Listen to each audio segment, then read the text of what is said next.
Gente amada do meu coração, a paz. Hoje eu quero pedir para que você fique aí e para que você abra hoje os seus ouvidos para você ouvir uma história da Bíblia, para que você guarde no coração essas palavras. Sabe aquela cena quando os netinhos eles sentam em volta do vô e pede pro vô contar uma história?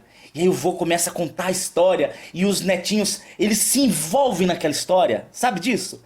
Quando você começa a assistir a cena na sua mente, eu quero que você reviva isso hoje. Que o Senhor Jesus permita que, enquanto eu estiver contando, vocês participem do momento. Eu quero pedir para o Espírito Santo realizar isso, esse milagre no coração de vocês viverem aquele momento, porque eu quero que vocês participem, junto comigo, do sentimento, tá? Do que passou no coração desses dois rapazes, possivelmente um casal. Eu vou explicar para vocês por quê. Para que a mesma experiência que eles tiveram, vocês tenham. Mesmo não estando lá, mesmo nós não estando lá, mas é possível que nós possamos viver a mesma experiência que eles viveram. Vamos lá? Eu estou falando da famosa história dos discípulos de Emaús. A palavra diz assim, Lucas, capítulo 24, tá? A partir do verso 13. Eis que no mesmo dia iam dois deles para uma aldeia que ficava a 60 estádios, cujo nome era Emaús. Quando você tiver alguma dúvida, eu sei que é mais ou menos 11 quilômetros, mas olha só, o que seria 60 estádios? Você bota no Google e aí ele vai mostrar para você, olha lá, 60 estádios, cerca de 12 quilômetros. Então quando você tiver dúvida, pesquisa no Google. Põe lá umas 3, 4 fontes diferentes e vai analisando. Eu só estou mostrando para vocês como é que eu faço, porque muitas pessoas têm dúvidas e me param de ler. Ah, tive dúvida, não vou mais ler. Meu filho, não desiste não, pesquisa, vai pra cima. Pega uma fonte confiável. Quer ver um site que eu confio? Ó, esse site, ó, gotquestions.org. Eu sei que vocês vão pedir pra eu escrever, mas tá aqui, ó. Eu vou tentar colocar aqui nos comentários, ó. Site confiável. Tá aqui, ó, gotquestions.org. Quando você tiver alguma dúvida, /português, né? Você coloca aqui, ó, ele tem vários artigos sobre a Bíblia. Deixa eu ver se tem alguma coisa sobre Emaús. Acho que não tem, não sei. Nunca li aqui sobre os Emaús. Realmente os Emaús não fala. Me lasquei, fui dar um exemplo e me lasquei. Mas enfim, eu aprendi muito da Bíblia nesse site, muito mesmo. Mas volta aqui. Eis que no mesmo dia iam dois dos discípulos, por quê? Porque o verso 13 está relacionando com o verso 9. Quando as mulheres viram Jesus ressuscitado, elas voltaram e anunciaram, olha que interessante, aos 11 e a todos os demais. Eram 12 apóstolos, mas Judas tinha ido se enforcar. Só uma curiosidade, Judas não se enforcou, ok? A Bíblia diz em um texto que ele foi se enforcar. E no outro texto diz que ele caiu e explodiu as suas entranhas. O que eu entendo? O que eu entendo que encaixa? Que Judas subiu, amarrou a corda no pescoço, mas a árvore quebrou ou ele caiu. Você entende? Que ele foi se enforcar. Ele foi, mas ele não chegou a conseguir se enforcar. Ele caiu e despedaçou-se no chão. Então por isso que elas chegam e avisam os 11, aqui no verso 9, né? Não são 12 porque o Matias ainda não tinha entrado. E todos os demais. Quem são esses todos os demais? Era mais ou menos 70 pessoas. Tinha ali no meio mulheres, como por exemplo Maria Madalena. E dentre essas pessoas estavam dois dos discípulos, que eram os conhecidos como os discípulos de Emaús. Emaús é uma cidade, como o texto está dizendo, um vilarejo, né? Que fica a 60 estádios, mais ou menos 11 a 12 quilômetros de Jerusalém. Beleza? Só estou ambientando vocês aqui nesse momento para que a gente continue lendo. Então vamos lá. No mesmo dia, no dia da ressurreição, tá? Iam dois deles para uma aldeia que distava de Jerusalém 60 estádios, cujo nome era Emaús. Eu sempre preguei como dois homens, até que o Espírito Santo me trouxe uma visão que não eram dois homens. Muito provavelmente eram duas mulheres. Eram duas mulheres, não, era um casal. Porque eu falei duas mulheres, olha que otário. Era um casal, né? Você não ri quando seu marido erra, ô bruxa do 71. Não, era um casal. Por quê? Porque eles viajavam juntos, eles iam dormir juntos, eles ficavam em casa juntos. É muito esquisito. É possível. Eram ser dois amigos? É possível. É possível serem dois caras solteirões? É possível. Mas é muito mais provável que seja um casal, tá? Então vamos lá, eu vou tratar o texto como um casal, ok? Lembrando que não vai mudar nada se forem dois meninos, mas eu creio que era um casal. Iam falando entre si de tudo aquilo que havia sucedido. Então é interessante que aqui você já vê, né? Eu vou trazer alguns pontos sobre casamento também nesse texto, que não é o foco, mas cabe, que um grande segredo do casal é conversar. Muito mais do que o sexo. Que é bem bolado, hein? Que negócio inteligente. Cabe direitinho. Mas não é o essencial. O essencial é a intimidade com Deus de cada um, óbvio, e o diálogo. Vocês sabiam que das 3 causas de separação, a terceira causa é problemas financeiros, a segunda causa de maior número de separação é de problemas sexuais, né? Falta intimidade entre os dois. E a primeira é incompatibilidade de personalidade. Não tem conversa. A conversa é o pior. A falta de conversa é o pior. Gente, o site é Got Questions. G-O-T, tá bom? Got Questions /português. Aliás, gotquestions.org /português. Então aqui mostra uma coisa interessante. Eles estavam então voltando, porque esses dois discípulos, esse casal, estava em crise. Não entre eles, mas eles estavam em crise por quê? Porque Jesus havia morrido. E eles não sabiam que Jesus havia ressuscitado. Então toda a expectativa que eles tinham colocado da vida deles em Cristo havia sido, até então, no entendimento deles, havia sido frustrada. Então essa expectativa frustrada causou neles uma crise. E eles estavam saindo de Jerusalém e voltando para a cidade deles como que quem retrocede. Na hora da crise, retrocederam. Eles deveriam ter ido falar com os apóstolos, eles deveriam ter ido falar com a igreja, eles deveriam ter buscado amigos, sim. Mas o que eles fizeram? Eles desistiram, eles estavam voltando para casa. Não desista, viu? Muitas vezes você está a poucos passos de cumprir o propósito que Deus tem para você, porque muitas vezes o propósito de Deus envolve persistência. A Bíblia diz isso em Hebreus 10, é necessário que tenhamos persistência para que nós possamos alcançar a promessa depois de termos cumprido a vontade de Deus. Hebreus 10, 35 diz isso. Então se eles tivessem esperado um pouquinho, eles teriam visto Jesus ressuscitado com os apóstolos. Mas eles desistiram e voltaram. E então eles entraram num momento de crise. Por quê? Porque eles desistiram, eles não persistiram, eles não investiram, insistiram, e aí por isso eles deixaram de viver. Mas olha a misericórdia de Jesus. Gente, Jesus, ele não desiste, cara, ele insiste, é impressionante. Por quê? Porque quando eles estavam voltando, eles estavam conversando entre eles. Né? Provavelmente era uma daquelas conversas de murmuração, né? Do tipo, ai, que saco. Ai, e agora que faremos a nossa vida? Ai, ele mentiu pra gente. Nossa, estamos abandonados. Eles estavam um pouco nervosos. Eu vou mostrar pra vocês aqui o porquê. Porque eu creio que eles estavam com esse sentimento ruim. Eles não estavam num dia bom, sabe? Eles não estavam amáveis. Porque olha só, o verso 15. Aconteceu que indo eles, falando entre si e fazendo perguntas um pro outro, o mesmo Jesus se aproximou e começou a andar com eles. Jesus tinha acabado de ressuscitar. Ele tinha muita coisa pra fazer. Ele tinha muitas pessoas pra falar. Ele tinha que falar com João, que era um amigo dele. Ele queria falar com Pedro, que estava desesperado porque, né, achou que havia traído. Já tem um vídeo que eu falo sobre a cura de Pedro, que é fortíssimo, se você quiser ver, tá no YouTube. Onde Jesus ele fala, né, avisem aos discípulos e a Pedro que eu ressuscitei. Porque Pedro tá mal. Você vê o carinho individual de Jesus, né? Jesus queria falar com Maria, a mãe do corpo carnal dele. Jesus queria falar com Tiago. Enfim, Jesus queria ver os amigos dele. Mas o que Jesus fez? Falou, calma. Primeiro, eu preciso tratar com aquele casal. Porque aquele casal também é importante para mim. Então, enquanto eles estavam voltando para Jerusalém e eles estavam voltando tristes, Jesus falou, não. Não vou deixar vocês desistirem. Não vou deixar vocês tristes. E Jesus chega no meio deles. Então, interessante. Quando o casal ele está passando por uma crise no casamento, quando você está passando por uma dificuldade, e aqui não é uma crise de um com o outro. Eles não estavam em crise entre eles. Mas eles estavam passando por um momento de dificuldade. A solução foi a presença de Jesus chegar. Então, gente, antes de você desesperar, antes de você ficar nervoso por alguma situação, seja de corona, seja de emprego, seja de saúde, seja de fofoca ali, calma, junta você e o marido, você e a esposa, tragam a presença do Senhor em oração, tragam, muda tudo. Quando Jesus chega, eu imagino a cena, a visão que eu tenho, é uma sala escura, que por algum motivo a gente se afastou de Deus e a luz está ficando fraquinha naquela sala e naturalmente surgem baratas. A barata surge, a barata vem, a barata, ela sai dos buracos e ela começa a tomar conta.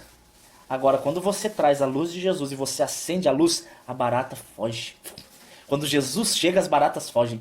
Claro que isso num casal. né, que busca Deus. Ah, sou sozinho, sou sozinha. Não tem problema, a presença de Jesus ela é real do mesmo jeito. Invoca. A Bíblia diz assim, invoca-me no dia da angústia. Eu te livrarei e tu me glorificarás. Invoca. A luz de Jesus é essa, a presença de Jesus é essa luz. Quando ele chega, a barata foge. Vamos lá. Verso 16. Mas os olhos deles estavam como que fechados, para que não o conhecessem.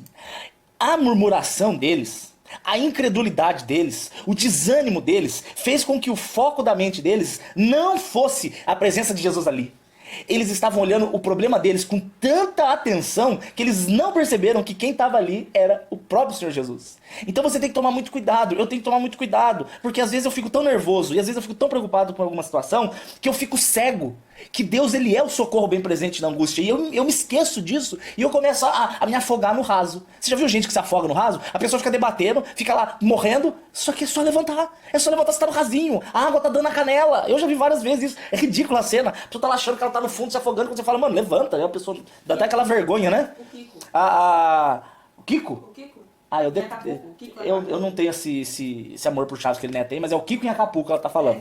Quem assistiu sabe do que isso quer dizer. Então é interessante que Jesus apareceu, mas o foco era tão grande no problema que eles não perceberam que a presença de Jesus nunca foi distante deles, nunca esteve. Gente, eu tenho uma historinha famosa, acho que todo crente já ouviu. Essa é do nível, o Jeep que não tinha motor, do soldadinho que orou e o Jeep ligou. Essa é do nível da caixa de ovo no porta-mala. E essa é do nível do contrabandista de Bíblia, que quando abre o porta-mala da caminhonete o cara vê abóboras. Eu acho que você já ouviu essa história. Se você não ouviu uma dessas 3 histórias, você não é crente. Tem uma quarta que é do mesmo nível, que é de um cara que ele morreu e foi pra glória. E quando ele chegou na glória, Jesus estava junto com ele e mostrou pra ele um filme da vida dele. E aí como ele começou a olhar o filme da vida dele, era uma praia. A vida dele foi colocada como numa areia de praia. E aí mostrava as pegadas do homem e mostrava as pegadas de Jesus do lado. E Jesus mostrando, olha, eu caminhando com você. Aí, em determinados momentos, o homem começou a olhar os momentos mais difíceis da vida dele. As crises mais tristes que ele viveu, mais difíceis. E quando ele olhou aquelas crises, ele percebia que um dos rastros de pegadas sumia. Só ficava um. Antes era o pezinho de Jesus e o pé dele. E aí quando era o momento da crise, parecia que o de Jesus sumia. E ele falou, Jesus, por que você fez isso? Por que na hora da crise você saía de perto de mim? Aí ele falou, não filho, você está olhando errado.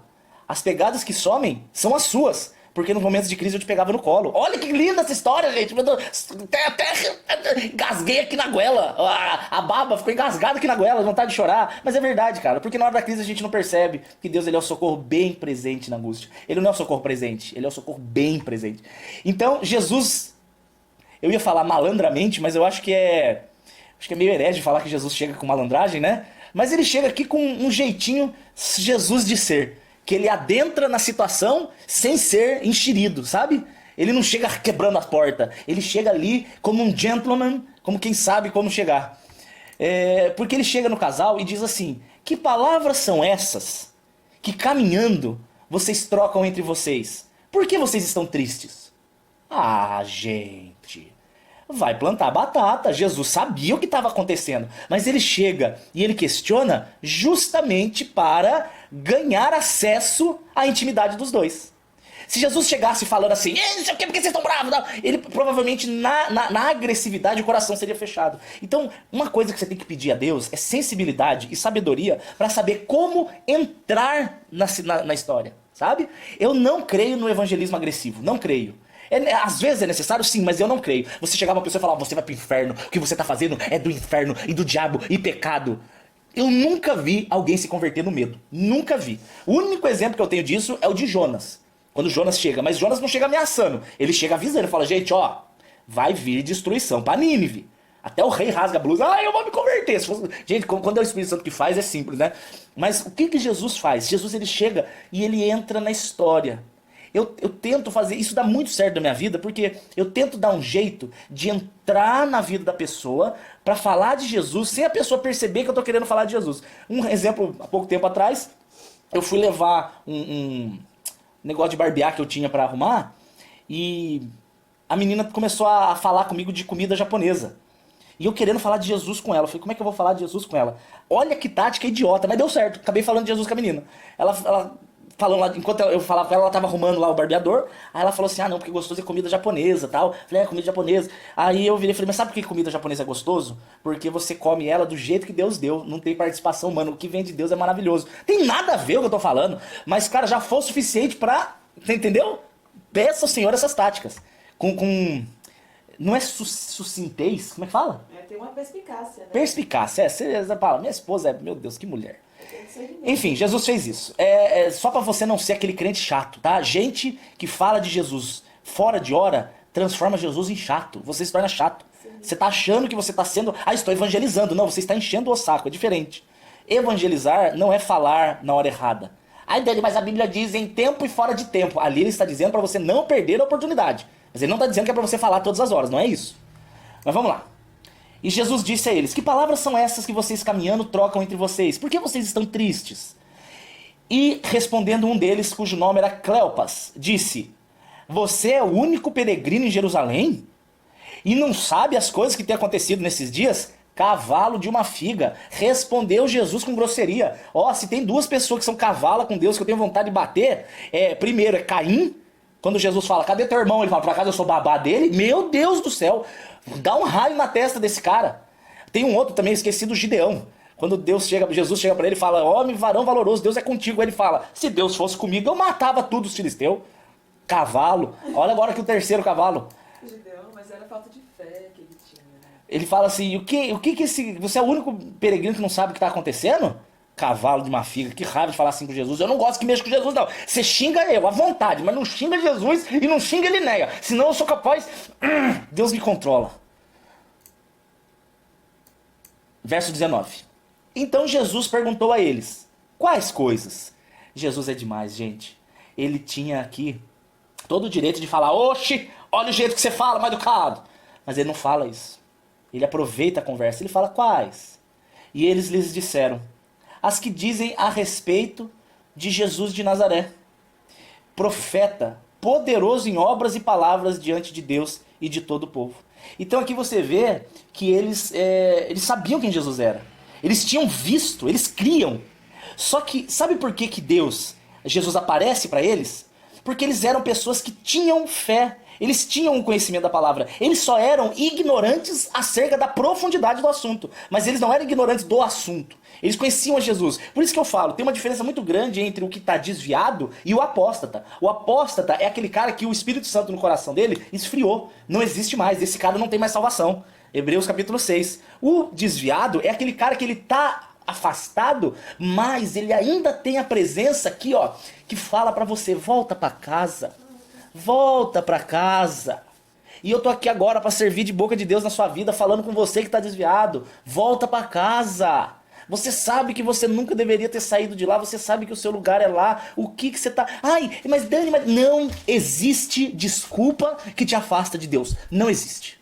Para qualquer pecado, há perdão. Para qualquer besteira que você tenha feito, Jesus continua te amando e aceitando. Havendo arrependimento, havendo um coração quebrantado, há um Deus que recebe. Então não inventa desculpa. Qualquer justificativa que você der para não se achegar e não voltar a Jesus é uma desculpa que você está inventando. Deus não impede ninguém de voltar. Inclusive ele está usando este ser, essa mula com sobrepeso, eu com a minha como é que chama isso aqui, né?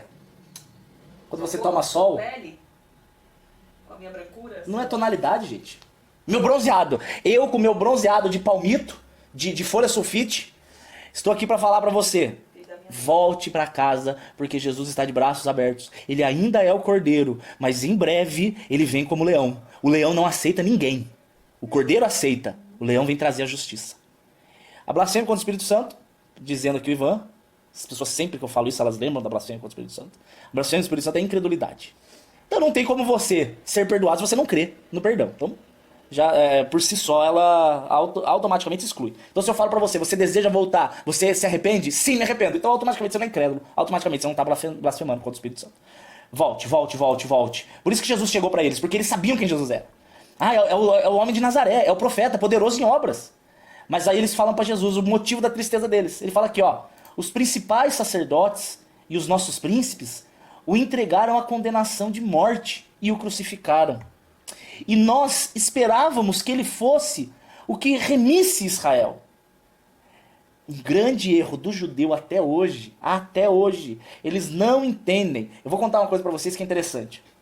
Vamos ver se vocês sacam. O profeta Isaías, no capítulo 53, presta atenção que isso aqui é profundo, isso é teologia profunda, isso aqui é para você que é inteligente. O profeta Isaías, no capítulo 53, ele fala sobre o Jesus sofredor. Ele fala do Jesus homem de dores, o Jesus sem aparência, o Jesus cansado, o Jesus moído. E ele foi moído pelas nossas transgressões, ele foi morto pelas nossas iniquidades. O castigo que nos traz a paz estava sobre ele, pelas suas pisaduras fomos sarados. Jesus, homem de dores, é o profeta Isaías, capítulo 53.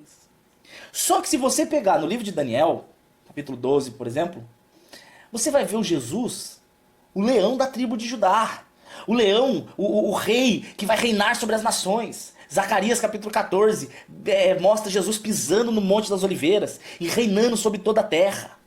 Então, na cabeça do judeu, existe uma dificuldade de entender. Mas ele vem como o homem de dores ou ele vem como o rei que há de reinar sobre a terra? Eles não entenderam até hoje que Jesus vem em dois momentos. Um na cruz, um no final dos tempos. Eles não entendem isso, por isso que eles rejeitam o Jesus de Nazaré. Porque o Jesus de Nazaré, eles falam, mas gente, Jesus deveria vir para resgatar Israel. Não, ainda. O primeiro resgate não é o geográfico, o primeiro resgate não é o político. O primeiro resgate é tirar você do inferno. Eles não entendem que Jesus Cristo veio para estabelecer primeiro o reino de Deus, para depois estabelecer o reino dele, a Nova Jerusalém nessa terra. Então eles causam essa confusão. E até hoje eles não creem que Jesus Cristo é o Messias, porque eles esperam um Messias que vai reinar. Eles não entendem que Jesus vai reinar depois. Aliás, ele já reina, mas eu estou falando do ponto de vista geopolítico, né? Então é por isso que o povo judeu, ele hoje se encontra afastado do Senhor, porque ele diz isso em João capítulo 1, eu vim para os que eram meus, mas os meus não me receberam. Ou você vai ver isso em Romanos capítulo 11, quando ele fala que as raízes originais foram cortadas, os ramos originais foram cortados para que você e eu fôssemos enxertados. Mas esse é um assunto para depois, tá? Esse é um assunto para depois. Então, aqui mostra o grande erro de entendimento deles, ó. No verso 21, nós achávamos que Jesus fosse aquele que iria nos resgatar de Roma, porque aqui Israel estava sobre o domínio do quarto império. Eles já tinham sido dominados pela Babilônia, um pouquinho antes pela Síria, mas a Síria foi e voltou, né? Eles foram dominados e recuperaram. Depois veio Babilônia. Aí da Babilônia perdeu o território para sempre. Aí foi Babilônia, depois foi Medo-Persa, depois foi a Macedônia com Alexandre o Grande, depois foi o Império Romano. E aí eles falam, a gente achou que esse Jesus, o profeta, finalmente fosse nos livrar. E eles não entendiam que o livramento que Jesus dizia era das obras da carne, era o livramento da condenação, era o livramento da escravidão do pecado, era o livramento das necessidades humanas.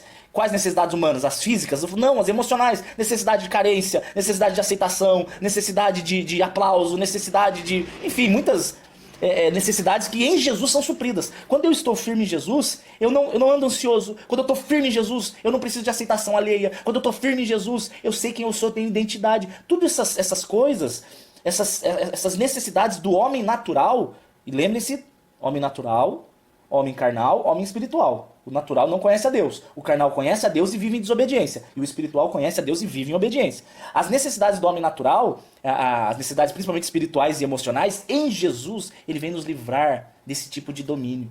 Nenhum vício te domina mais, mas quando você está firme com Jesus, você passa a ser senhor dos seus sentimentos. Isso é incrível.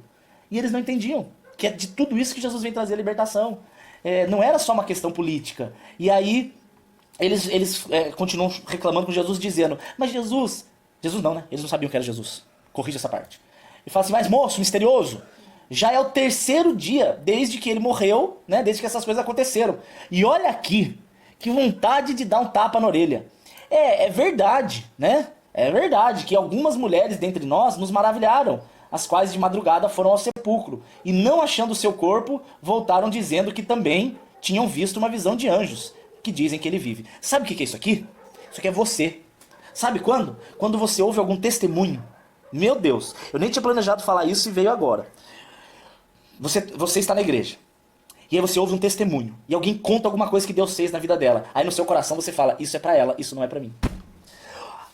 Alguém conta alguma palavra da Bíblia, alguma promessa da Bíblia e você fala, é muito bonito, mas isso não é pra mim. Quando você traz essa incredulidade, você coloca uma barreira entre o que Deus pode fazer na sua vida. Você bloqueia. A incredulidade gera um bloqueio na bênção. Então quando as pessoas contam um testemunho e falam, olha gente, eu estava aflito, clamei, Jesus veio e me consolou. Você tem que virar e falar assim, então Deus vai consolar, eu também. Então eu também quero esse consolo, eu também quero viver essas experiências. Tem gente que é viciado em viver as experiências dos outros. Ei, Jesus não quer que você fique vivendo as minhas experiências. Quando eu conto pra vocês as coisas que acontecem, né, eu conto lá pra vocês, nossa, aconteceu isso, Deus fez isso, e eu sou fofoqueiro mesmo. Tudo que Deus faz eu conto pra vocês. Tem muita gente que fala, glória a Deus, pastor, glória a Deus, e é pra aumentar a sua fé. Mas não é pra você achar que não é pra você também. Teve uma moça que postou esses dias falando assim, nossa Dani, eu fico impressionado com as coisas que Deus faz na sua vida, eu acho muito... Mas pode fazer na sua também.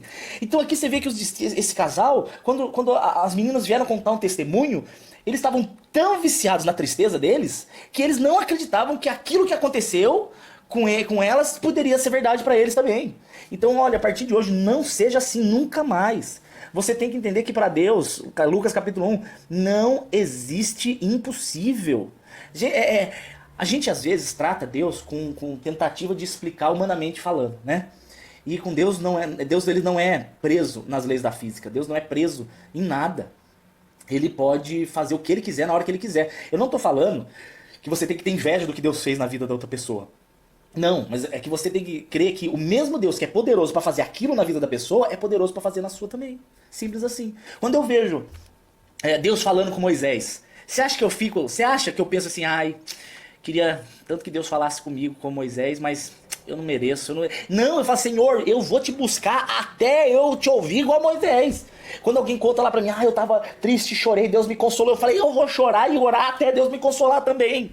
Então a gente tem a visão de Pedro. Pedro ele era assim. Pedro, quando Jesus ele chega andando nas águas, a galera começa a gritar, fantasma, fantasma. Nossa, que bando de discípulo franga, né, velho? Fantasma, fantasma. Aí Jesus fala, não é fantasma, sou eu. Aí Pedro vira e fala, se é você, então eu quero ir até aí.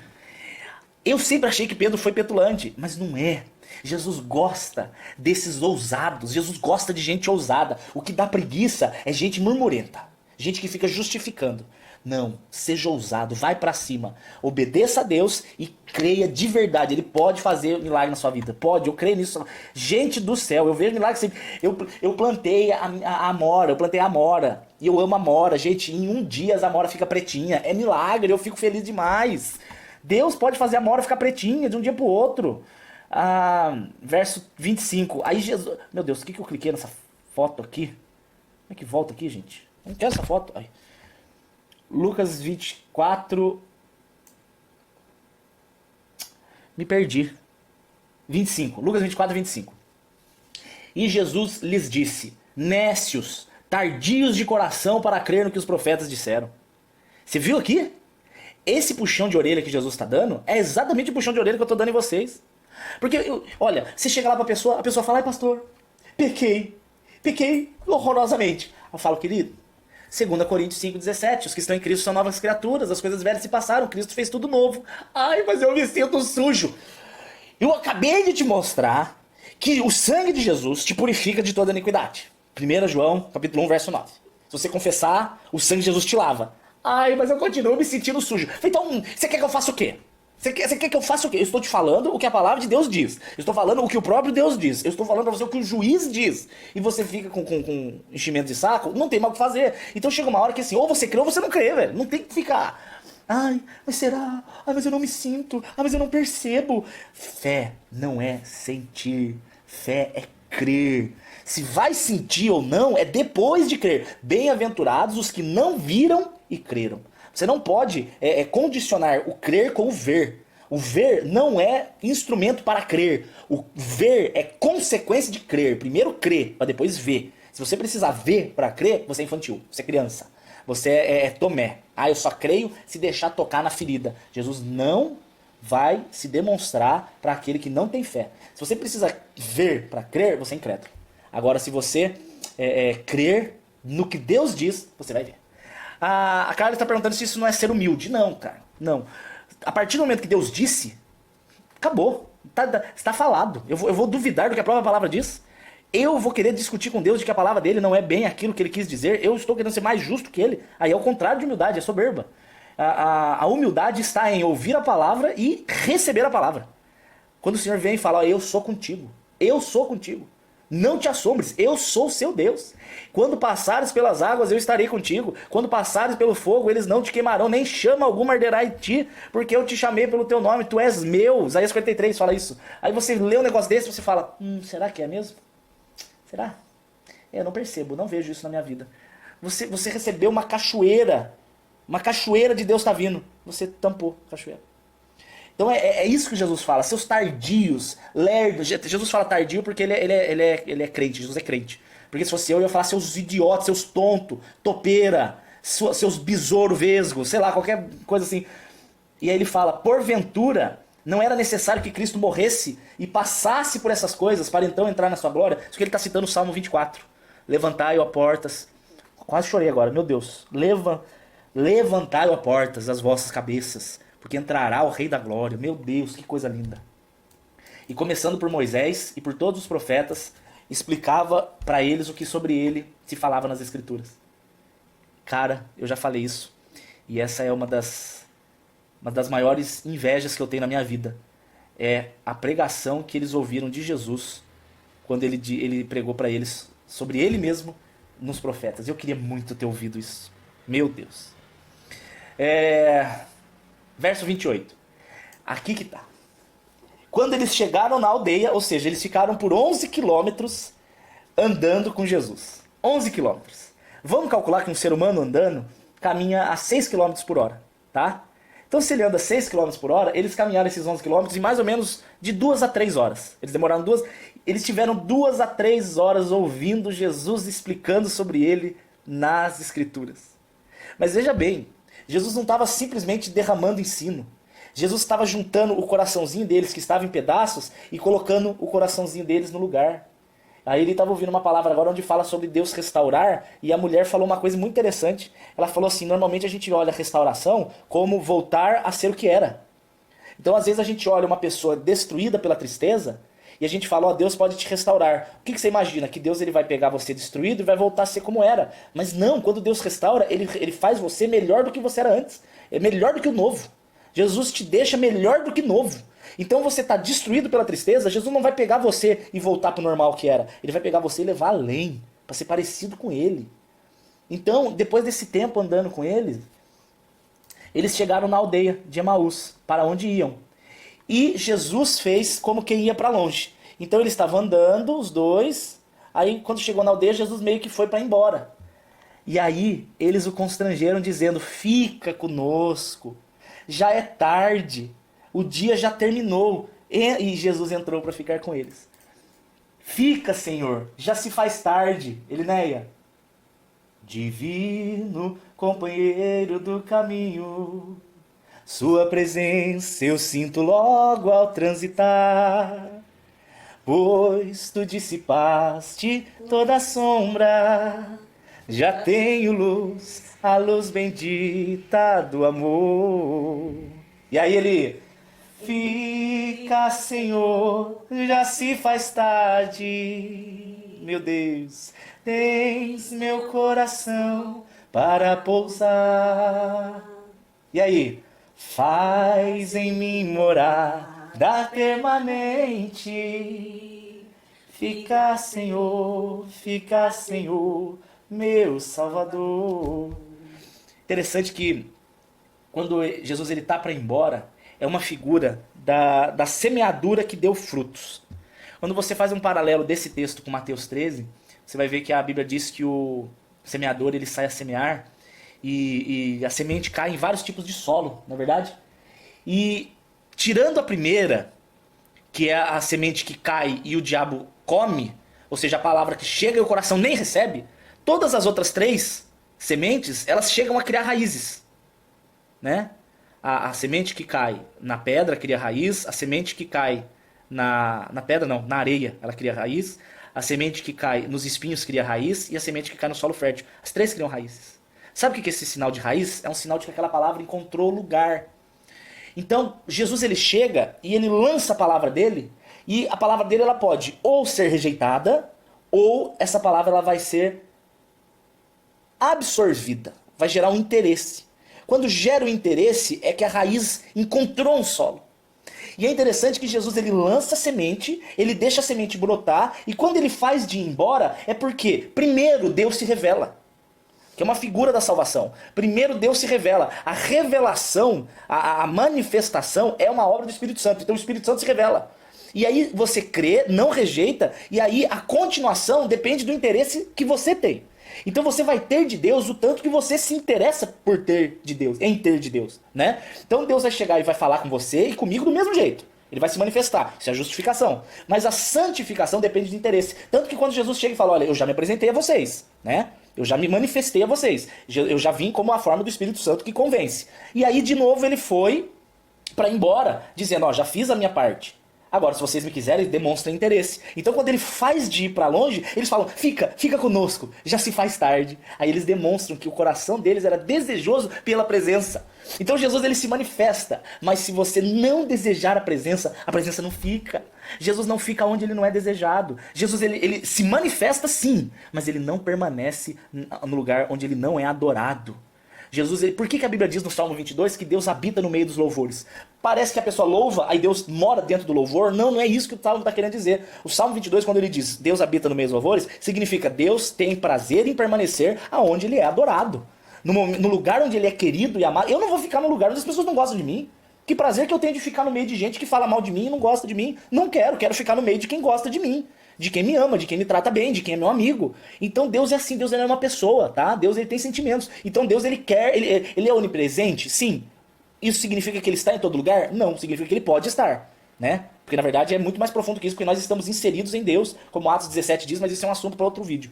Mas a onipresença de Deus não significa que ele está em todo lugar, significa que ele pode estar onde ele quiser. Então ele está onde ele é adorado, ele está onde ele se sente bem. Então a presença de Deus tem prazer em estar conosco quando a presença dele é desejada, a presença dele é querida, a presença dele é invocada, a presença dele é valorizada. Então numa casa onde você fala, Senhor, vem, faz morada, não vai embora, fica aqui conosco, eu amo estar aqui contigo. Deus é o que mais tem prazer em vir e estabelecer morada. Por isso que a gente fala Espírito Santo. Tem um louvor que eu queria lembrar agora que ele fala isso. Fala que meu coração é o seu altar. Eu não vou lembrar. Não sei. Mas posso pegar esse próprio que a gente acabou de cantar. Ele fala assim em determinado momento. Faz em mim morada permanente. Olha, faz em mim morada permanente. Eu não quero que você me visite. Visitar é diferente de habitar. Tem crente que visita o esconderijo do Altíssimo. E tem crente que habita no esconderijo do Altíssimo. O Salmo 91 é um salmo de promessa para aqueles que habitam. Ele começa lá no verso 1. Aquele que habita no esconderijo do Altíssimo, a sombra do Todo-Poderoso descansará. Ele não fala aquele que visita. Por isso que se você é daqueles crentes que só vai atrás do reteté, só vai atrás da campanha, só vai atrás do visitante, vai vir pastor de fora, aí ele vai, o pastor de casa, não quero. Você só vai quando tem evento. A galera fala, vamos no culto hoje. O que vai ter de especial? Vai ter um pastor em cima do unicórnio, com asas. Aí você vai na igreja. Tonto. Não, cara, não é isso. Não é uma questão de só visitar. É um negócio de fazer parte, de habitar, de estar no meio. O culto não acaba. Gente, você acha que quando o pastor dá a benção apostólica, acabou o culto? Então você não entendeu o que é culto. Quando o pastor te despede para casa, o culto continua, porque você é o templo do Espírito. O Espírito Santo continua, você continua cultuando ele, você vai embora no culto, você dorme é culto, você acorda é culto, você tá no banco é culto. Cara, onde você for, você leva a presença de Deus, porque ele faz morada em você.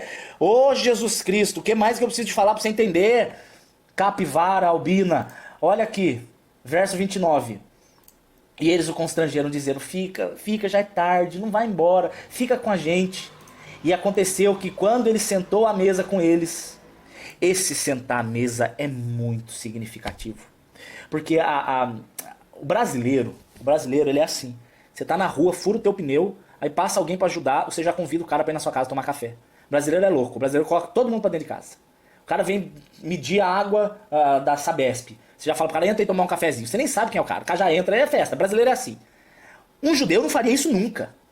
A intimidade da casa, da mesa, é algo profundíssimo. Não sei nem se existe essa palavra, mas eu inventei agora, se não existir, você entende. O que importa na comunicação é você me entender. É profundíssimo. Tanto que a Bíblia usa esse exemplo em Apocalipse 3, né? Conhecidíssimo texto, 20. Eis que estou à porta e bato. Aquele que abrir a porta, eu entrarei e cearei com ele. Cear, tomar ceia. Ali não está falando necessariamente da ceia, pão e vinho. Outro dia eu falo sobre a ceia, porque a ceia é muito mais do que o pão e vinho, né? Mas o que Jesus está querendo dizer é o seguinte: aquele que abrir a porta eu não gosto da palavra permitir que eu entre, mas não rejeitar a minha voz. Né? Eu prefiro a palavra não me rejeita, eu vou entrar e eu vou ter intimidade. Porque muitas pessoas, elas condicionam a presença de Deus com bênção, né? Eu vou atrás de Deus para ser abençoado, eu vou atrás de Deus para ter um carro, um casamento, uma cura ou um milagre, enfim. Só que é muito mais profundo, porque o Jesus entrar na nossa vida não é pelo que ele pode fazer, mas é ele entrar na nossa vida para resplandecer a presença dele na intimidade conosco. Esse é o grande tesouro. O nosso nome, ele é escrito no livro da vida, por quê? Porque nós nos tornamos um com Cristo. E aí, o cear junto significa isso, estar em intimidade. Então eles trouxeram Jesus para dentro de casa não como um visitante, mas eles trouxeram Jesus para dentro de casa como alguém que habitava, vem e fica conosco. E aí no momento em que eles tomam a ceia juntos, é um sinal da restauração.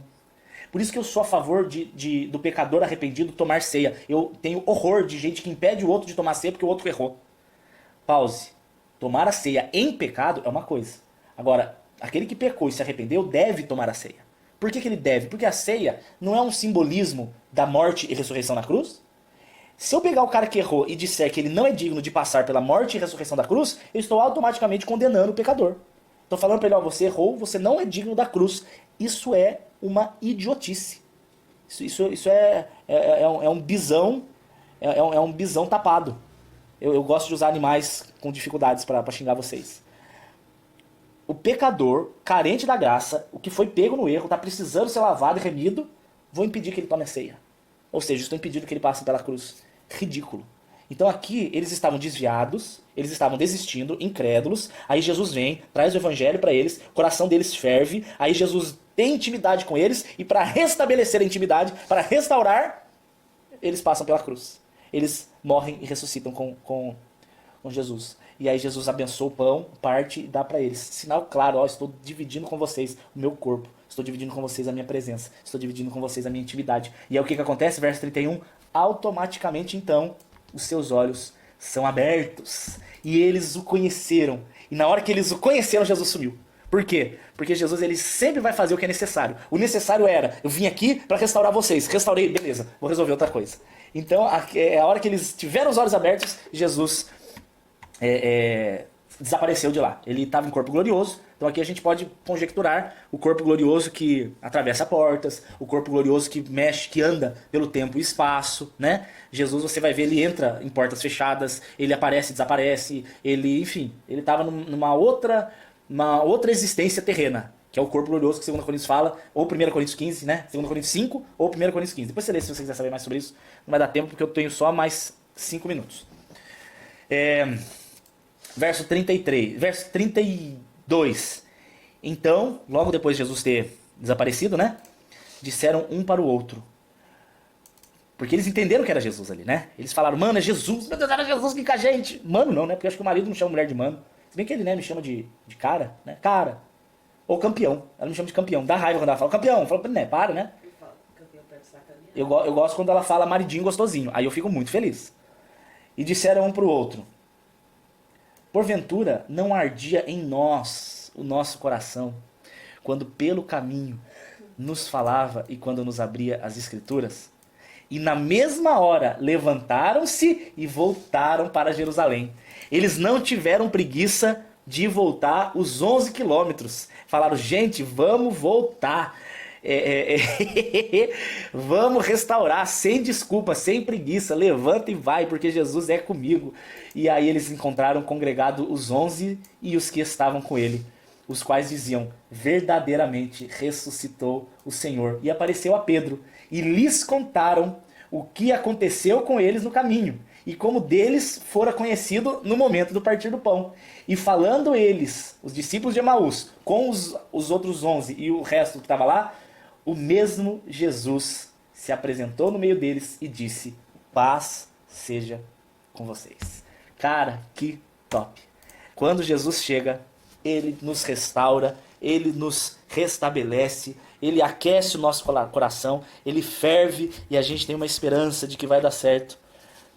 Hoje eu estava fazendo um ao vivo com o Tio Eros e ele falou assim, hoje vocês, ele estava falando de mim e do Lucas, o filho dele, né? Tava nós três fazendo ao vivo. Aí ele falou assim, vocês dois, vocês têm amigos hoje, vocês têm vocês aqui na igreja, se tiver problema vocês podem falar um com o outro, perguntar um pro outro. E ele falou assim, eu não, eu cresci muito sozinho, eu nunca tive ninguém para me ajudar. E eu falei na hora, tio, você nunca esteve sozinho. Porque a Bíblia diz em Mateus 28, verso 20, que o próprio Jesus chega para nós e fala, eis que estou com vocês todos os dias, até a consumação dos séculos. Você nunca vai estar sozinho, Jesus sempre está com você. E quando ele chega, se você está com vontade de chorar agora, não ache estranho não. Sabe por quê? Porque a presença do Senhor está aí contigo.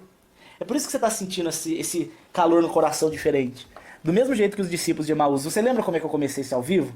Comecei esse ao vivo pedindo para o Espírito Santo reviver em vocês a mesma sensação que os discípulos tiveram. Então, se você está sentindo agora essa presença, vamos orar e agradecer ao Senhor para que ela seja cada vez mais fervorosa na sua vida. Espírito Santo de Deus, queremos orar agora e agradecer a sua presença. Obrigado, meu Deus querido, que faz morada permanente em nossa vida, que é o divino companheiro do nosso caminho, que é aquele que não nos abandona, aquele que nos resgata, aquele que nos restaura. Obrigado, Jesus. Obrigado por não desistir de seres tão falhos e pecadores. Obrigado, Senhor, pelo Senhor ter se revelado a nós, pelo Senhor ter ido nos buscar. Não estávamos indo para a cidade de Emaús, mas estávamos indo para o inferno. E o Senhor apareceu no meio do caminho e ferveu no nosso coração e nos chamou de volta, nos chamando pelo nome. Obrigado, Jesus. Obrigado, Senhor, que as pessoas que estão assistindo esse ao vivo e as que ainda vão assistir, sabe lá quantas serão, que o Senhor, Pai querido, mostre agora no coração delas o prazer da sua presença. Dá um sentimento agora para eles, Pai. Um sentimento de esperança, um sentimento de que vai dar certo, um sentimento de calma, de paz. Calma. O Pai está aqui e o Pai sabe o que faz. Em nome de Jesus. Amém, meu povo amado? É isso. daniel.saad@uol.com.br. Manda um e-mail para mim. A última crônica ficou uma bênção. Você vai receber, você vai aprender, você vai rir, vai chorar e você pode ajudar que essa obra não pare. Tem lá os dados no finalzinho se você quiser. Abençoa essa obra, porque eu não quero que ela pare. Eu sei que se é da vontade do Senhor, ela não para, mas amém, né? A presença dele é o que mais interessa. Beleza, gente? Se você gostou desse vídeo, você pode me ajudar, você pode curtir, você pode compartilhar, você pode marcar para mais alguém. Vai chegar onde Deus quiser. Beleza? Amo vocês, Deus abençoe. E até o próximo ao vivo. Sabe lá quando, né? Quando Deus quiser.